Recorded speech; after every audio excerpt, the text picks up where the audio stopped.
La monnaie a été créée pour faciliter les échanges. On peut échanger contre de la monnaie, des biens ou des services. L'évolution de l'économie et de la finance sont à l'origine de plus de chômage, plus de pollution, plus de précarité. Une monnaie locale se pose comme un élément de réponse à ces problèmes. Qu'est-ce qu'une monnaie locale ? Une monnaie locale est une monnaie légale qui est utilisable entre des citoyens et des prestataires sur une zone déterminée. Le plus souvent, une unité de monnaie locale vaut 1 euro. Tous les citoyens peuvent l'utiliser chez tous les prestataires qui auront signé la charte. La charte est un engagement à mener localement des actions concrètes sur le plan social, environnemental et économique. Prenons 2 exemples. Un décrivant le parcours d'1 euro et un second décrivant le circuit d'une monnaie locale, ici à Saint-Étienne, le lien. Le parcours d'1 euro. Stéphane le Stéphanois va faire ses courses. Il décide d'aller au supermarché. Dans son panier, il y aura divers produits, dont une bouteille de jus de pomme. Il va donner au supermarché contre cette bouteille 1 euro. Que va devenir cet euro ? Une partie de cet euro va servir à acheter la bouteille de jus de pomme.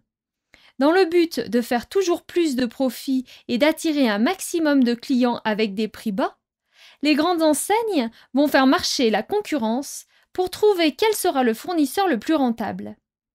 Ils seront prêts à acheter un jus de pomme produit loin du point de vente, où les ouvriers de l'usine de transformation sont moins rémunérés, où la matière première, les pommes, sont achetées à bas prix, peu importe sa qualité, sa provenance, les conditions de travail des agriculteurs. Il y a donc de fortes chances que la partie de l'euro destinée à l'achat de la bouteille sorte de l'économie locale. De plus, les grandes surfaces sont de très gros clients. Par conséquent, elles peuvent dicter les prix à leurs fournisseurs. Une autre partie, quelques centimes, va servir aux frais de fonctionnement et à payer les employés du supermarché. Les emplois en grande surface sont souvent partiels, payés au SMIC horaire. De plus, une étude a démontré que, à chiffre d'affaires équivalent, pour un emploi créé dans une grande surface, 3 emplois sont supprimés dans les petits commerces. Néanmoins, la partie de cet euro sera versée en salaire et restera locale. Enfin, une partie de cet euro va servir à rémunérer les dirigeants de cette enseigne et leurs actionnaires.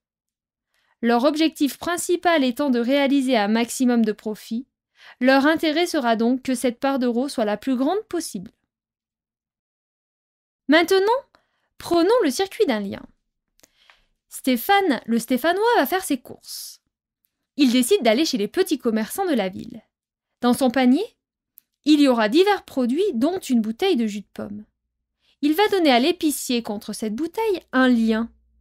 Que va-t-il devenir ce lien ? Une partie de ce lien va servir à acheter la bouteille de jus de pomme. L'épicier, pour écouler ces liens et parce qu'il a signé la charte, va chercher un fournisseur local de pommes et de jus. Chaque lien dépensé va donc rester dans l'économie locale. Le fournisseur, qui possédera à son tour des liens, aura donc tout intérêt à les dépenser chez cet épicier et les autres prestataires du réseau. Ni les pommes, ni le jus n'auront parcouru plusieurs centaines de kilomètres. La zone d'utilisation du lien favorise les circuits courts. Une autre partie de ce lien va servir à payer les frais de fonctionnement de l'épicerie et à rémunérer les employés. Le salaire pouvant être versé en partie sous forme de lien, les employés iront les dépenser chez les prestataires du réseau. Enfin, le restant de ce lien sera le bénéfice que fera l'épicier. Il dépensera ces liens dans le réseau sous forme d'achat ou de prestation. Il participera donc activement à l'économie locale en réinjectant la monnaie. Utiliser le lien, c'est favoriser l'emploi local, les démarches écologiques, solidaires et sociales au sein de son agglomération. C'est donner un moyen concret aux citoyens de cautionner un système économique vertueux.